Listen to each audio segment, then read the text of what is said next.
buenas tardes, bienvenidos al tiempo de entrevista aquí en Canarias al Día, en la Autonómica de las Islas Canarias, como saben, emitiendo para las 8 islas y siempre con una mirada en perspectiva regional. Hoy queremos hablar de la política del Gobierno de Canarias en materia de universidades, vamos a hablar de ciencia, vamos a intentar también a ver si tenemos tiempo de poder hablar de cultura y qué mejor que hacerlo en la compañía de la actual consejera del Gobierno de Canarias en estas áreas, las universidades de ciencia, de innovación y de cultura. Migdalia Machín ya nos acompaña aquí en Canarias al Día. Migdalia, muy buenas tardes, gracias por acompañarnos. Muy buenas tardes, David.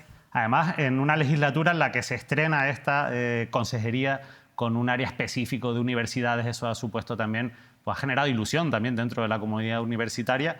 ¿Cuál es la intención, cuál es el objetivo del Gobierno de Canarias ahora que ya llevamos un año de legislatura en marcha? Bueno, cuando se creó la consejería era una petición que venía por parte del mundo universitario en el que nos decían que querían separar universidades de educación, porque sabemos educación todo lo que abarca, y obviamente también desde el Gobierno queríamos vincular la investigación con la Agencia de Ciencia e Innovación y hacer el vínculo y obviamente luego cultura y patrimonio. Entonces esa fue la idea de crear la consejería. No ha sido fácil crear una consejería de cero, donde empiezas prácticamente sin nada, adquiriendo recursos humanos, intentando pues, todo lo que son todas las instalaciones en las cuales está la consejería. Pero bueno, esos son los retos, a los desafíos que nos enfrentamos. Pero bueno, las competencias ya estaban ahí, lógicamente, estaban en este caso compartidas dentro de una gran consejería como era la de educación junto con universidades, y es verdad que desde la comunidad universitaria, ya digo que desde el principio se acogió con pues, muy buena idea esta posibilidad de tener una propia consejería, pero también es verdad que, como ocurre también cada vez que llega el momento de los presupuestos, pues escuchamos las quejas y las críticas por la falta de financiación de los dos rectores de las dos universidades públicas de Canarias.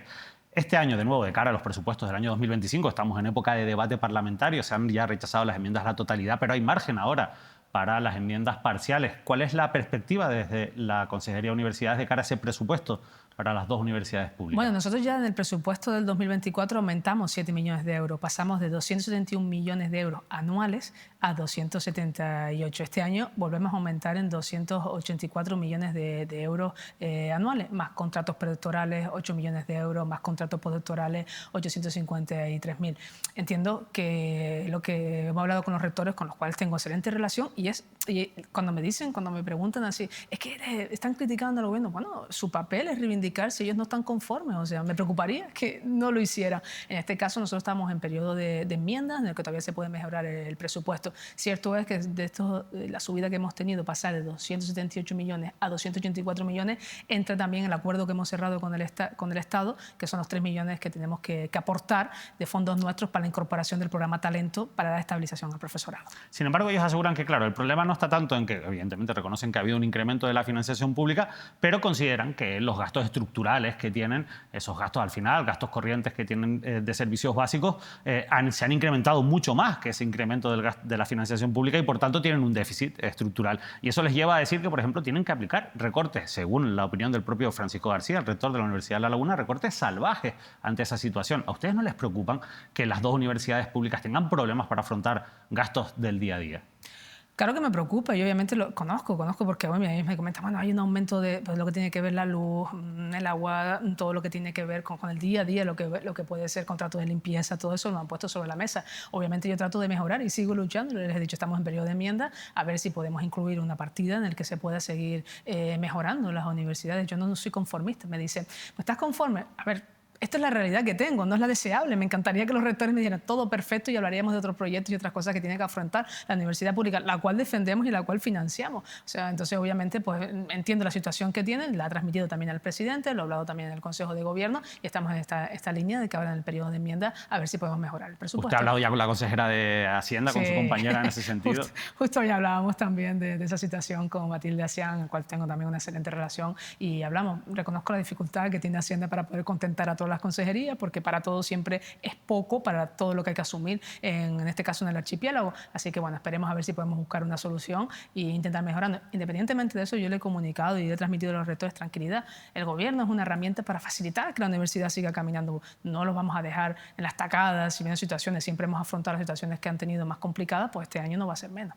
Ellos, en cualquier caso, lo que solicitan, sobre todo de cara a tener una estabilidad financiera de cara al futuro, es un programa plurianual de financiación como el que tienen otras comunidades autónomas autónomos, es decir, que tengan la financiación garantizada a lo largo de un periodo de tiempo. ¿Se está trabajando en ello? ¿Hay alguna posibilidad de aprobarlo en esta legislatura? Mira, cuando asumí la consejería venía ya un documento hecho por la antigua legislatura. No, o sea, no me importa que sea otro color político o quién lo haya hecho, porque si es un documento que vale la pena, bienvenido sea, porque es trabajo que yo tengo adelantado. En este caso hemos acogido lo que creemos más importante, hemos establecido un calendario con ambas universidades más personal de la consejería y tuvimos la semana pasada una reunión en intentar ir avanzando.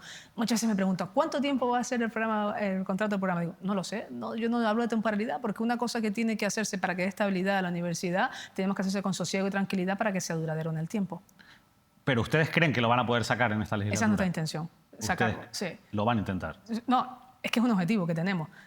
Obviamente luego veremos los contextos como sean económicos y políticos y todo, pero nuestro objetivo es intentar tener un documento en el que ambas partes nos sentamos cómodas, obviamente, en el que esté representada la parte de estabilidad a la universidad y sacarlo adelante. Ese es el objetivo principal que tenemos. Algunas quejas concretas, por ejemplo, se quejan de que les prometieron en su momento financiación para algunos programas, como por ejemplo el de María Goyri para incorporar al profesor de ayudante doctor, y aseguran que eso ha desaparecido de los presupuestos. Bueno, creo eso se los expliqué. En los presupuestos está, de los 5 millones que nosotros hemos aumentado, 3 millones, que es la parte que ellos dicen, oye, yo siempre digo, son fondos propios del gobierno que están poniendo un aumento de 5 millones. De esos 3 millones va para cubrir el convenio que hemos cerrado con el Estado. El Estado pone un 60%, nosotros ponemos un 40%. Luego está el reparto entre universidades, eso es en función a los datos que ellos entregan al Ministerio y el Ministerio repartió el profesorado. De eso entran los 3 millones que tenemos cubiertos. De hecho, firmamos el convenio la semana pasada con el Estado, en el cual estaban los rectores, y ese dinero está asegurado. Ellos lo que me reclaman, y tú lo comentabas muy bien, era los gastos de funcionamiento, los gastos estructurales que tienen al día a día, y obviamente pues intentaremos mejorárselo.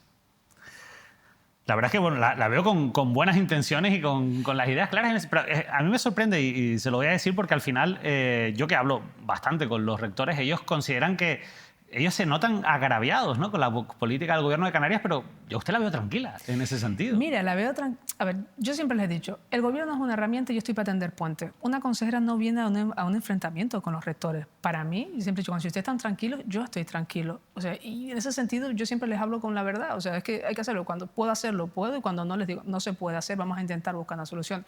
Yo soy como, constantemente ellos me escriben, me llaman, y yo no tengo ningún tipo de problema en ese sentido. ¿Hemos aumentado el presupuesto? Sí. ¿Sigue siendo el presupuesto más alto de la historia? Sí. ¿Que quizás hay que distribuir ciertas cuestiones que para ellos son vitales? También es cierto, o sea, hay que reconocerlo, eso no podemos negarlo. En ese sentido, yo con los rectores tengo excelente comunicación. La semana pasada también teníamos una reunión, también con los gerentes de ambas universidades, en el que hablamos de esta situación, y obviamente yo sé que es su papel y es que lo tienen que hacer. Mi deber es cuidar a la universidad pública en el sentido de que al final ponerlas en valor. La universidad pública no solo genera conocimiento, también es creatividad, es innovación y es un espacio para pensamiento crítico. Necesitamos personas que sean capaces de analizar, de reflexionar y dar respuestas no solo a los retos que tiene esta comunidad autónoma, sino al resto de la humanidad. Y el espacio ideal es la universidad para hacerlo. Habla de la defensa de la universidad pública. Yo también he escuchado, y lo escuché también en el discurso de inicio de curso, críticas al Gobierno de Canarias por permitir, más bien lo que vienen a plantear es por no regular el auge que está teniendo la universidad privada.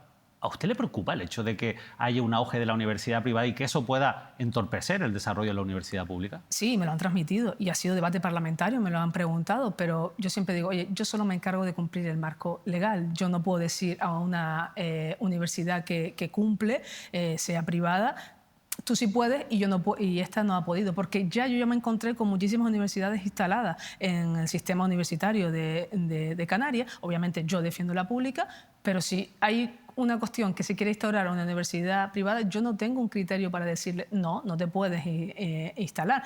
Hace poco también me lo comentaban a nivel estatal. Bueno, la norma estatal, si cambia, entonces yo podré actuar. Si no, mientras no lo puedo hacer, mientras haya informes favorables.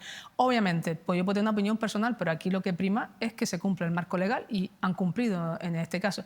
Ojo, y siempre me gusta decir, el procedimiento para instaurar una universidad pública o una privada es exactamente el mismo. Pasan los mismos organismos, los mismos procedimientos. ¿Por qué? Porque se trata de la excelencia académica. Obviamente, yo defiendo la pública, que es la financia, pero tenemos que convivir públicas y privadas, porque me lo encontré así una vez que asumí la consejería. A nivel de competencia autonómica, ¿no tienen capacidad de poder limitar esa instauración? Es que no hay una ley que te lo permita de como decir, bueno, pues esta universidad no se puede instalar aquí. No, si ellos tienen que cumplir una serie de procedimientos y una serie de informes que también después mis propias agencias, como es la CUE, que es la Agencia de Calidad Universitaria Canaria, tiene que dar el informe favorable. Sé que hubo mucho debate con la última universidad que se instauró. El informe de la CUE era favorable. Entonces, con informe favorable, yo no puedo decir que no. o sea, si está cumpliendo, porque me están avalando que está cumpliendo todo el procedimiento. Normalmente hay estudios que confirman que las universidades privadas y en general la educación privada genera segregación, que al final es un problema de cara a conseguir la equidad. ¿Ustedes trabajan en el sentido de fomentar la equidad en la educación superior en Canarias? Lo trabajamos desde el punto de vista, mira, con las ayudas, becas y ayudas que tenemos a los estudiantes y ayudas también de desplazamiento. Nosotros tenemos una partida económica de becas de 10,5 millones de euros, en el cual han sido personas que se le ha asignado alrededor de 4.000 personas y pues tenemos ayudas a desplazamiento. Luego las becas pueden ser por matrículas, por renta familiar, por algún tipo de diversidad funcional que tengas, por violencia de género. Hay una serie de cuestiones en las que se puede la cuantía sube o baja. Y de hecho, cuando ha sobrado dinero, porque no es que sobre porque no se hayan presentado muchas personas, todo lo contrario, sobran porque hay unas bases reguladas y, por ejemplo, si yo la presento, yo cumplo estos parámetros y este es el dinero que me asigna. Volvemos a reasignar bajando los umbrales porque entendemos que ahora en día, por la situación económica de muchas de las familias de Canarias complicada, intentamos bajar el umbral para que puedan hacer el máximo posible. Así todo me encantaría adelantar el proceso. Mira, yo vengo de una isla menos poblada, en el cual sé que desde que eres pequeño te están diciendo, terminas el bachillerato o te quedas a estudiar en las escuelas universitarias que hay o haces un ciclo superior, pero si no te vas a tener que estudiar fuera. Y tú creces con esa cultura que cuando termines el bachillerato te vas a estudiar fuera. Y muchas familias piden crédito o hacen un ahorro toda la vida para que sus hijos puedan ir a estudiar, porque aunque las becas llegan, pues hasta los 3 o 4 primeros meses no llegan y eso es una dificultad. Intentamos agilizar los trámites, como poniendo exclusivamente personas dedicadas a resolver, pero subimos un volumen muy grande de personas que se presentan. Y luego también depende, por ejemplo, unas becas de las nuestras de lo que a nivel estatal resuelvan, porque no son complementarias. Si recibes una a nivel estatal del Ministerio, no recibes la de Canarias. Muy bien, para que así se reparte entre más personas posibles. Entonces hay situaciones que, como la administración nos cuesta saldar, pero tratamos de hacerlo poniendo más personas a resolver. Hay un asunto que no les compete directamente en Italia, pero compete más al Servicio Canario de Salud, a la Consejería de Sanidad, pero supongo que les preocupa, que es el futuro de la Facultad de Medicina de la Universidad de La Laguna. Es verdad que después de mucho tiempo se reunió esa comisión mixta que parecía que había soluciones, pero recientemente hemos vuelto a ver cómo los profesores se han manifestado, porque sigue habiendo asignaturas que no están cubiertas, que no se consigue incentivar al profesorado para que imparta clases en la universidad, en la Facultad de Medicina. Aunque no es mi consejería, David, todo me llega de universidad. Claro, lógicamente. No, y es normal. Me gustaría saber que me cuál llegue. es su opinión y qué pueden hacer ustedes. Vamos, eso es un tema del Servicio Canario de Salud. Lo he hablado directamente con la consejera. Sé que estaban ya prácticamente resueltos porque hay una cuestión de horas que corresponden y una cuestión económica también y que el Servicio Canario de Salud pueda también dejar. Entonces es una cuestión que se tiene que resolver. Sé que estaba prácticamente resuelto, pero no solo pasa aquí, también me pasa en la Escuela de Enfermería de Lanzarote, también hay distintas cuestiones que se presentan que a través con el Servicio Canario de Salud estamos intentando de que por lo menos no suponga un problema cada año que inicia el curso. Fíjese, usted ya poco a poco me ha respondido a una cuestión que yo creo que es importante y es la situación que viven las islas no capitalinas, porque realmente mucho de su capital humano se tiene que desplazar para poder estudiar a las islas capitalinas y ocurre en algunas islas, quizás en algunas más que en otras, ocurre bastante, por ejemplo, en la isla de La Palma, que después cuesta que esas personas regresen y eso está provocando también o facilitando la despoblación de algunas islas. ¿Hasta qué punto, yo sé que en eso también se está trabajando y se ha trabajado, se puede llevar la enseñanza superior a las islas no capitalinas para intentar evitar poco a poco, digamos, y hacer quizás una comunidad mucho más regional en ese sentido?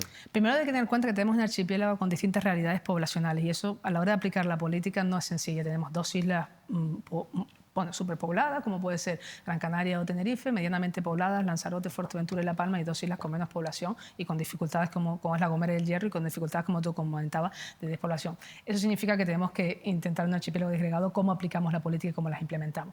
Hay escuelas universitarias, hay en La Palma, hay en Fuerteventura, hay en Lanzarote, pero seamos conscientes, no podemos tenerlas en todos lados porque eso es inviable económicamente. Sé que en La Palma se está intentando trabajar, hace poco tenía una visita con el presidente del Cabildo, un campus que se genere en La Palma basado en la parte sociosanitaria en Santa Cruz y otro campo en la parte de los llanos más relacionado pues, con el tema del astrofísico, con todo lo que hay en ese caso de innovación. En Lanzarote también bueno, se está tratando de trabajar, pero siempre las infraestructuras costan de parte de los cabildos y luego con las universidades, que con todos los rectores que me he reunido, ellos estarían dispuestos, bueno, obviamente no se puede tener todo, pero todo lo que sea pues, que la población lo solicite, llevarlo a cabo. Esa es una línea en la que se trabaja y que siempre nosotros estamos dispuestos a ayudarlo. Hay otra pata fundamental, que no solo es la docencia en la universidad, sino que es la investigación. ¿Ustedes están satisfechos con los resultados de las investigaciones que se hacen en las universidades públicas de Canarias? ¿Sabes qué pasa, David? Yo siempre lo digo, es que no divulgamos lo suficiente, no vamos a comunicar porque necesitamos tener referentes en Canarias de científicos. Hacen cosas maravillosas, tanto en la universidad pública como en este caso en los centros privados, centros de investigaciones, startups, empresas que están sacando cosas muy, muy interesantes. Desde Canarias hacemos robótica a través del PLOCAN, hacemos todas las investigaciones de nuestros mares. También el ITC es una referencia no solo en aguas y en eólica, sino también en todo lo que tiene que ver, pues bueno, en biomecánica. Todo eso se está haciendo desde aquí. Y luego en Canarias exportamos microchip, hacemos cuestiones que tienen que ver relacionadas pues, con todo lo que tiene que ver con cosas de innovación, o ahora estamos centrándonos mucho en todo lo que tiene que ver el aeroespacial y la aeronáutica. El Parque Tecnológico de Fuerteventura es una realidad de un proyecto único con aeronaves no tripuladas que, por ejemplo, cuando tú lo cuentas así, la gente te dice, ¿pero eso para qué sirve? O sea, vale, pues de aquí, desde Canarias, lo que podemos hacer es seguir, por ejemplo, pues una contaminación marina que puede darse en el Mediterráneo, un incendio hipotético que se pueda dar en Italia o pues, una catástrofe natural en cualquier otro punto del mundo. Lo podemos seguir aquí. Siempre pongo el ejemplo. El astrofísico mira de la Tierra al cielo y en el Parque Tecnológico mira del cielo a la Tierra para recopilar datos. A mí siempre me suelen decir eso, ¿no? Es que se hacen un montón de cosas, pero no se divulgan. ¿Por qué no se divulgan? ¿Por qué no se dan a conocer? Mira, esa pregunta la he hecho mucho. Entonces los científicos me dicen, es que nosotros investigamos. Digo, claro, investigamos, pero a veces hay que crear esas referencias, lo estamos tratando de hacer. Trabajamos con los spin-off de la Universidad de Las Palmas de Gran Canaria, trabajamos con la ULL en distintos proyectos que nosotros financiamos desde el gobierno, no solo la parte de la consejería, sino hay 12 millones de euros también en proyectos de investigación que están llevando a cabo en sanidad, en política territorial, obviamente para mejorar todas esas investigaciones y que nos puedan dar resultados. Y todo eso se está llevando a cabo. Falta divulgar y crear los referentes. Referentes porque me ha tocado hablar en foros de adolescentes, en cuales, y entonces les digo, la ciencia, explicar la ciencia desde lo más básico para poder hacerlos atractivos. Y luego dentro de la ciencia hay una cuestión que estamos trabajando de la Consejería de la CICI, que es pues, la diversidad de género, en el sentido de que hay más hombres que mujeres. Entonces, ¿por qué sucede también eso? Es una cosa que está llevándose a cabo a través de un estudio para tener los datos. La verdad es que a mí me parece apasionante el mundo de la investigación porque al final eso le da valor también a nuestros jóvenes y a nuestros jóvenes con talento. Después vamos a hablar de las políticas que ustedes tienen también en ese sentido. Pero yo leía hace unas semanas, bueno, ya hace algunos meses, una noticia que me preocupaba y es la de que jóvenes investigadores han denunciado la precariedad de los contratos que tiene la comunidad universitaria y consideran que tiene que aumentarse también la financiación pública en ese sentido. De cara a los próximos presupuestos, ¿cómo va la financiación para la investigación? Nosotros con los investigadores trabajamos varias líneas. Los predoctorales son 8 millones de euros, son alrededor de 4 años en los cuales ellos están investigando, gente que está doctorando, se hace a través de la CICI, ya hemos pasado de 70 y nuestro objetivo es llegar, estamos en 85 ahora, son contratos predoctorales, llegar a 90 y luego tenemos los postdoctorales que son pues con unas estancias breves en cualquier sitio que elija, cualquier parte del mundo. Hace poco, bueno, pues firmaba Estados Unidos, firmaba Brasil, o sea, distintas investigaciones que están llevando nuestros jóvenes y que con eso consiguen seguir investigándose. Luego hay proyectos más asentados también de gente que se presenta a fondos, proyectos muy potentes de aquí desde Canarias a fondos pues, de la Unión Europea, que también son proyectos muy a largo plazo, pero que obviamente tienen mucha repercusión. Entonces hay distintas líneas que se están trabajando. Nosotros lo que tratamos es poder esa estabilidad. Sé que el año pasado hubo alguna cuestión con los jóvenes investigadores de Tenerife, en el cual, bueno, pues habían retrasado y, bueno, ahora hemos buscado otra forma diferente de cómo poder aplicar para que les llegue cuanto antes y obviamente que lo puedan ejecutar. Y en este momento están cobrando por lo menos en tiempo y forma. Sigo a día de hoy firmándolos, o sea, antes de ayer firmaba, o sea, siempre me gusta mirar, oye, no, los nombres obviamente pues no me suenan, pero siempre miro, ay, a ver dónde se van, porque me gusta esa curiosidad, a ver dónde se van a estudiar y te puedes encontrar pues de cualquier parte de Europa, como te digo, Estados Unidos, y hace poco firmaba Brasil, firmado Australia, o sea, lo vas firmando y vas viendo, porque me gusta saber por dónde se mueven y cuáles son las inquietudes que tienen también. En cualquier caso, también ocurre que hay muchos jóvenes investigadores con talento que se van fuera por necesidad, porque no encuentran las oportunidades suficientes para poder investigar y desarrollar su carrera investigadora en Canarias. Ante esa fuga de talentos, ¿ustedes qué pueden hacer o qué van a hacer? Yo le he escuchado a usted en varias entrevistas decir que van a intentar frenar esa fuga de talentos. ¿Cómo? Retener el talento es uno de nuestros principales retos que tenemos. Hemos creado un programa, justo empieza de manera muy conservadora, viendo ver cómo vamos caminando con ello a través de la CICI, un programa de retención de talento de I+D+I, con una partida, digamos, conservadora, pero bueno, que se puede ir aumentando para ver cómo poco a poco lo podemos ir gestionando. No me gusta hacer proyectos solo para una cuestión de un año, sino proyectos que caminan y dan estabilidad y pueden tener grandes resultados a largo plazo. Entonces esa es nuestra idea. Pues ¿cómo? Pues aplicando programas interesantes, aplicando distintas ayudas también, intentando apoyar distintas investigaciones de cómo podemos retenerlos aquí aquí y obviamente salir fuera no es malo, pero siempre que regreses aquí lo haces por seguir tu formación, perfecto que sea así, pero luego regresar para aquí. En Canarias, como digo, se hacen cosas muy interesantes y tenemos muchas ventajas también para las empresas. Se nos están instalando muchas empresas también, aparte de centros de investigación, también por todas nuestras ventajas fiscales, una cuestión que no pueden competir muchos países en el mundo. ¿Tendremos una nueva ley de ciencia? Sí, mira, la ley de ciencia es como la herramienta o el marco que tenemos que tener y desarrollar, porque la que tenemos en el 2001 para adaptar a la nueva realidad política, social y económica de la ciencia que tenemos. Obviamente lo hemos basado en tres cuestiones que para nosotros son fundamentales. Una, obviamente la transferencia de conocimiento, este es nuestro principal reto, es quizás lo más complicado que tenemos. Segundo, la simplificación administrativa, órganos de gobierno que sean efectivos y que las ayudas y subvenciones queden ancladas. Esos son nuestros principales objetivos a grandes rasgos. Espero que entre dentro de poco en el Parlamento y finalmente el proyecto se debata. Lo hemos hecho como muy abierto, donde toda la comunidad científica o el ecosistema, como se llama, ha participado y ha aportado y esperemos con eso entrará en el Parlamento y luego empezará el periodo de enmiendas también, pero el borrador estará ahí. La ley de cultura, en los presupuestos no se cumple, no se cumplió en los pasados presupuestos. ¿Qué va a pasar en estos presupuestos? ¿Se va a cumplir? En estos presupuestos, obviamente hemos subido en cultura casi como 9, bueno, sube la consejería 9 millones, como un 3,3%, entonces cumplimos esa parte que podemos hacer. Cultura siempre ha sido una cuestión de dificultad, con una ley aprobada por unanimidad. El año pasado, bueno, pues los recortes me afectó, siempre dije, no se va a suspender nada, porque en verdad no se ha suspendido nada. Nosotros tenemos el área de cultura y luego tenemos el Instituto Canario de Desarrollo Cultural, que es el que desarrolla. Pues tiene distintos programas llevados a cabo donde se hace todo el desarrollo de los programas de cultura. Pues mi idea cada vez que me reúno con los sectores, porque lo que he tratado es tener mucha cercanía, reunirme con los sectores y que me digan sus demandas. Nuestro objetivo, lo presenté el otro día en el Parlamento, es, mira, hay una cuestión que parece como sencilla, pero no teníamos una RPT, o sea, de puestos de trabajo desde hace 25 años, no se reconoció. La realidad ha cambiado de cómo está, pues hemos aprobado la nueva RPT. ¿Qué nos va a llevar esto? Nos va a dar forma de cómo organizar todo lo que es la cuestión del servicio de cultura y luego también hemos intentado que las ayudas, que son lo fundamental que le sirve para el sector, en vez de ser anuales, estamos trabajando que sean bianuales. ¿Por qué? Por ejemplo, en el cine sucede, las ayudas se dan a 3 o 4 años y muchos sectores me decían, es que claro, vamos a hacer una obra de teatro. Nosotros como espectadores vamos y vemos la obra de teatro, pero no somos conscientes de todo el trabajo de investigación que hay y todo lo que hay para prepararse y eso no lo estamos cubriendo. Bueno, nuestra idea es que las ayudas sean bianuales y empezar a trabajar de esa forma. Aún así, sé que el sector ha sido bastante paciente. Cada vez que me han pedido reunión, me he reunido con ellos, le he dado una explicación porque yo me encontré una dificultad. Cuando llegué no podía hacer patrocinio. Patrocinio me daba una facilidad y en muchas áreas de gobierno se hace, pero la mía no se podía hacer, por la intervención me advirtió que no lo podía hacer del modo que se estaba llevando a cabo. Entonces tuvimos que sacar todas las convocatorias de nuevo y eso ha supuesto un retraso. Yo siempre le doy las gracias al sector por la paciencia que ha tenido, porque nos hemos sentado y cuando uno da viva con la verdad puede ver gente enfadada, pero cuando tú le cuentas, no ha sido dejadez. O sea, es que simplemente no hemos podido, porque me encantaría que me trajeran otros proyectos sobre la mesa y hablar de otras cuestiones. Pero cuando uno habla con sinceridad, bueno, por lo menos esa parte la ha tenido, esa confianza. Pero no me queda una cosa clara, Migdalia. ¿Finalmente se cumple la ley de cultura o no? Es decir, ¿llegan a ese 2% que este año aumentamos, sí, este año aumentamos. Aumentan, pero llegan a lo que establece la ley, que es llegar al 2% de la inversión, en este caso. Nosotros teníamos un aumento del 7% y el 3% de lo que se supone. ¿El 2% de todo el presupuesto es para cultura? ¿De todo mi presupuesto? No, de todo el presupuesto del Gobierno de Canarias, eso es lo que dice la ley.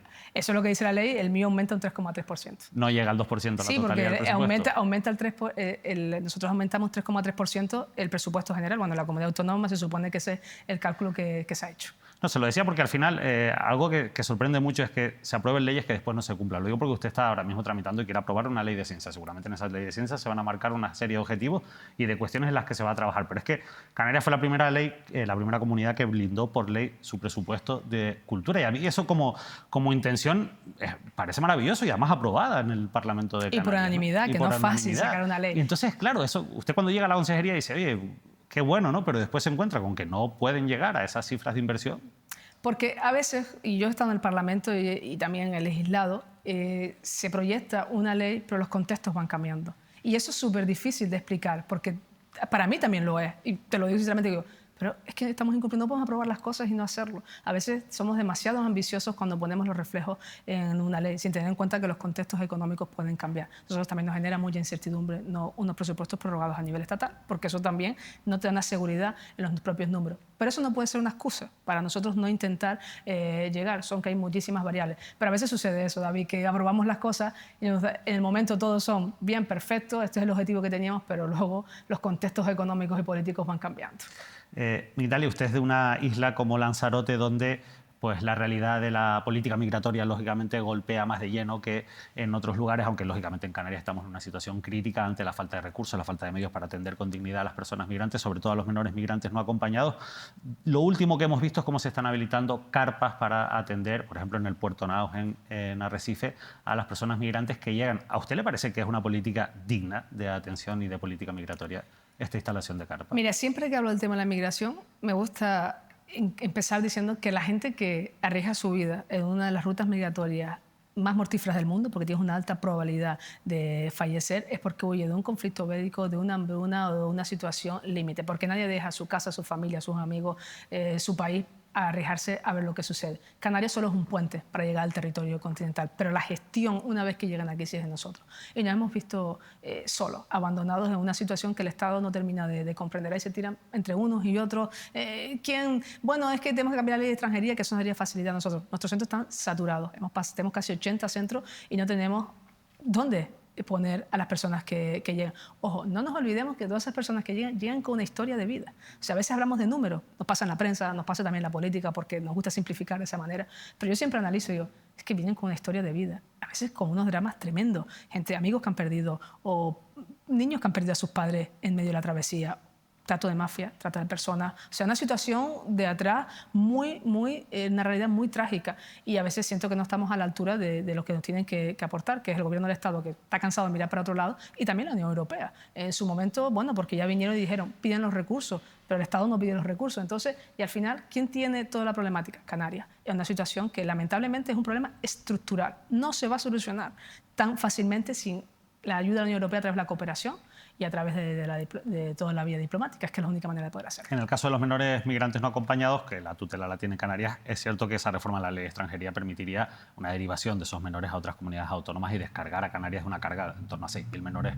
no acompañados. Es imposible que el sistema en Canarias pueda asumir de manera digna la acogida de esos menores, pero también es verdad que quien hasta ahora está bloqueando la reforma de la ley de extranjería es el Partido Popular, que es el socio de Coalición Canaria en el gobierno de Canarias. ¿A usted no le da rabia? No sé hasta qué punto. Es verdad que usted es la consejera de universidades, pero teniendo en cuenta que usted es una política destacada de la isla de Lanzarote y que viven en primera persona lo que ocurre con la migración, ¿no le da rabia que el Partido Popular no sea más solidario en este sentido? Pienso que tenemos un gobierno estatal que es gobierno pero no gobierna. ¿Por qué le hago este matiz? Porque no controla el Congreso, que es donde finalmente se tiene que debatir. Y al final quien tiene que negociar es quien gobierna. Cuando a mí me toca negociar con el Parlamento, yo soy la que me acerco a la oposición y le digo, oye, ¿cómo podemos hacer esto y tal? Creo que hay una falta de entendimiento. Vivimos momentos muy crispados. Y la posición del Partido Popular, claro que no es fácil, o sea, pero me consta que la solución tiene que venir de fuera, tiene que ser quien gobierna, quien finalmente nos diga, vamos a llegar a un acuerdo a hacer un cambio de la ley de extranjería. Ya, pero eso es como que si me dice usted a mí que tiene que ser los diputados del PSOE los que voten por los del Partido Popular. No te estoy diciendo Evidentemente eso. la mayoría parlamentaria se rompe sobre todo cuando Junts decide no apoyar esa reforma de la ley de extranjería, pero también es verdad que si el Partido Popular quisiera, y a lo mejor no dependiese tanto de sus socios de Vox, sería posible esa reforma de la ley de extranjería. Bueno, pero al final el que gobierna tiene la responsabilidad de hacerlo, intentar llegar a acuerdos. Y a veces llegar a acuerdos significa pues, ser muy tolerante o asumir cosas que quizás en otra posición no lo hubieras hecho. Y eso es gobernar, eso es dialogar. Y hay veces que hay cosas que están por encima de los intereses partidarios que a veces los usamos como armas arrojadísimas en un ambiente tan crispado como hay, porque lo que parece que es que no se trata de llegar a acuerdos, se trata de destruir al otro. Esa es la dinámica que tenemos ahora mismo. Y me parece que, por ejemplo, el trabajo que ha hecho el presidente Fernando Clavijo, posicionar el tema a nivel estatal, ahora porque sucedió lamentablemente la noticia de Valencia, pero hasta ahora los informativos principales hablando de Canarias y posicionarlo en esas dos Españas, porque son como dos Españas muy extremas y de repente tú logras posicionar un tema de Canarias, que yo siempre digo que da igual quien gobierna, siempre nos toca salir de la casilla salida, siempre Canarias tiene que explicar sus peculiaridades y sus singularidades. Y el tema de la inmigración es una cuestión que son de políticas migratorias de la Unión Europea y del Estado miembro, que es España, y simplemente han mirado para otro lado de cómo solucionarlo. Y finalmente nosotros seguimos recibiendo pateras, y ojo, en Lanzarote siempre se dice que ahora mismo, bueno, ahora el tiempo empezará a cambiar, pero es tiempo de pateras a partir de septiembre, porque está el mar en calma, como ha sucedido. Sin duda, así es. Mitalia, me va a permitir que terminemos esta entrevista hablando de Lanzarote al final. Bueno, ya lo estamos haciendo hablando de política migratoria, pero quería preguntarle también por una decisión que ha tomado ya recientemente el Consejo de Aguas, el Consorcio de Aguas de la isla, porque ha decidido ya pedir la declaración de la emergencia hídrica. Esto es algo que desde hace tiempo se venía trabajando en ello. Lo cierto es que la realidad es que la isla tiene un problema con el agua, igual que lo tiene la isla de Fuerteventura. ¿Cómo lo ven ustedes desde Coalición Canaria? Pues muy preocupados, obviamente, porque sabíamos la situación como estaba. ¿Por qué no hemos declarado la emergencia hídrica, que era una de las cosas que nos han reivindicado? ¿Por qué no teníamos proyectos redactados? Pues el antiguo gobierno no lo hizo, pues tendrá sus razones por qué no hacerlo, y nosotros podíamos declarar la emergencia hídrica y se nos iba el tiempo, porque son 6 meses, se nos iba el tiempo en cual lo ejecutar. Ya lo ha hecho el presidente, lo ha declarado, y es un tema que nos preocupa. Ojo, que no es una cuestión que vamos a poder arreglar de hoy para mañana, es un tema de largo plazo, y todos los que hemos gobernado hemos sido responsables, por unos más, otros menos, pero todos hemos tenido, porque ahora parece que solo es lo que estamos gobernando. Claro, las soluciones tenemos que dar los que estamos gobernando. Hay todo un plan de mejora de todo lo que es la infraestructura, en cuanto a las grandes obras que se tienen que llevar a cabo, y también hay una cuestión también de mejora de la red. Me consta que hay cortes, vengo de un sitio donde suceden también cortes, pero los cortes siempre han aparecido, siempre han estado. Lo que pasa es que ahora la situación, bueno, pues es más complicada, pero sé que tiene una hoja de ruta que es lo importante establecida por parte del Cabildo de Lanzarote. Al final también a nadie se le escapa que hay un impacto muy grande ante el aumento de la población y ante la cantidad de turistas que recibe una isla como Lanzarote. Todos hemos visto esas imágenes de las colas en el Parque Nacional de Timanfaya, hemos visto situaciones que la verdad es que nos llaman muchísimo la atención, porque nos preguntamos hasta cuánto puede aguantar una isla como Lanzarote esa carga, que además genera lógicamente un impacto también sobre los recursos básicos como puede ser el agua. Y estamos en una época de debate sobre la necesidad o no de cambiar nuestro modelo turístico. ¿Usted qué opina viniendo de una isla como Lanzarote, donde el turismo es fundamental? El turismo es fundamental y es nuestra principal fuente de economía. Eso no significa que hay que repensar hacia qué modelo queremos ir. Lanzarote ha establecido primero un plan insular, que ya tenemos el borrador. Eso es lo que nos marca cuál va a ser la durabilidad de un plan. Suele ser unos 20 años, nos va a marcar cuáles son las líneas. Hemos también el plan general de la Jeria, el archipiélago Chinijo, estamos trabajándolo también. Estamos tratando de ordenar desde lo básico para poder caminar hacia donde queremos ir. Luego, cuando hablamos también de temas de cargas, pues bueno, distintos sitios que son muy visitados, y se ha tratado de poner informadores en los cuales tengamos un poco de conciencia en el sitio en el que estamos, de protegerlo y preservarlo. Sé también por parte del Cabildo que está llevando una campaña en plan de que las personas que sean conscientes que visitamos una reserva de la biosfera y hay que preservarlo. Lo digo por ciertas cuestiones a través de influencers, que no digo que sean todos, pero a través de las redes sociales se divulgan sitios o cosas que no se deben de hacer, porque al final está atacando un patrimonio que es parte de todo.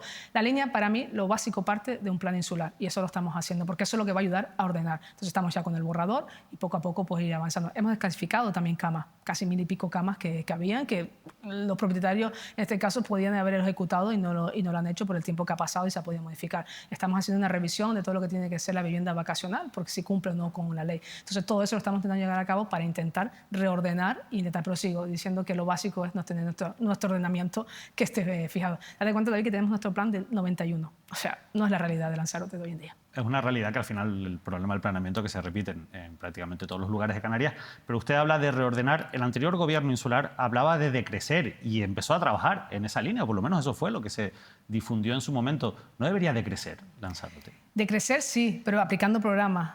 Se cargaron el plan insular, se lo cargaron. O sea, perfecto. Tú no creías que ese plan insular debía salir adelante cuando lo había trabajado tu propio consejero. No pasa nada, no hicieron nada, no dejaron nada planificado. Podían desclasificar camas y no lo hicieron. Mira, ahora te voy a poner un ejemplo. Había un debate en Lanzarote sobre un tema del hotel, si le han dado licencia.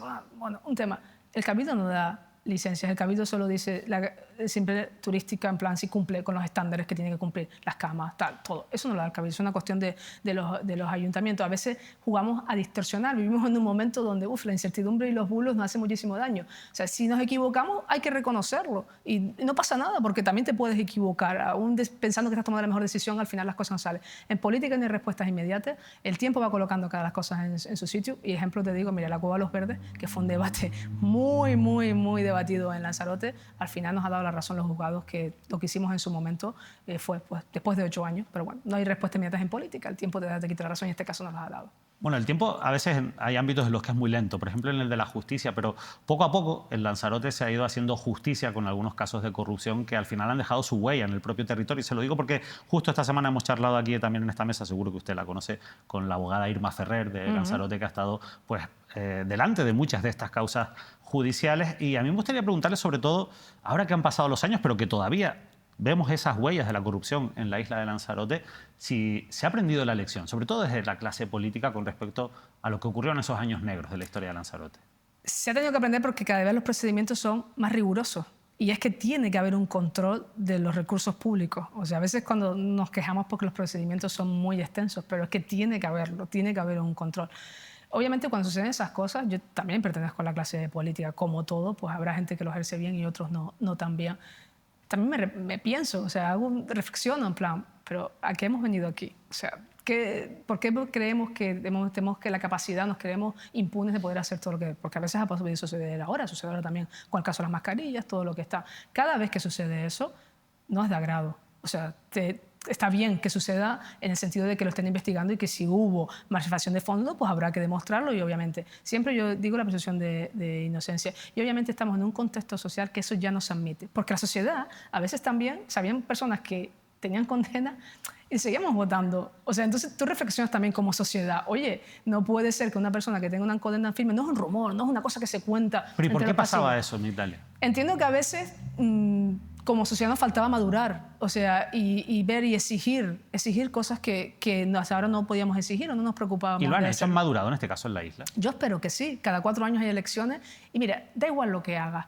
O sea, mucha gente dice, bueno, ahora me pongo a trabajar el último año, o muchos te dicen, no, ahora sí están trabajando. No, yo trabajo los 4 años. O sea, ya decidirá la ciudadano si soy válida para volver a revalidar o no. También es una cuestión mía personal si queremos estar, pero eso es una reflexión que hay que hacer. También tienes que tener a personas que tú tengas la seguridad y la confianza. Y hoy en día la sociedad está buscando credibilidad, está buscando a alguien que diga, oye, por favor, que alguien que no me esté peleándose todo el día, que no me esté buscando crispación, alguien que me venga a solucionar los problemas y alguien que me sepa escuchar, que tenga empatía ante las situaciones que tenemos y obviamente credibilidad. Eso es lo que yo siempre intento aplicar. Bueno, en cualquier caso, ya con esto ya vamos a cerrar, Migdalia. Usted estudió Ciencias Políticas, si no me equivoco. Sí, estudié Ciencias Políticas. O sea, que lo de la política así lo ha llevado siempre dentro. Sí, tengo una vocación, siempre la he tenido, de hecho por eso la estudié, luego hice una especialidad en América Latina, bueno, siempre esa parte me ha gustado mucho y veo la política como una herramienta de mejorar, cuando uno llega aquí es para transformar las cosas, para mejorarlas. Y si hay cosas que estaban bien, no me importa que sean de otro partido político.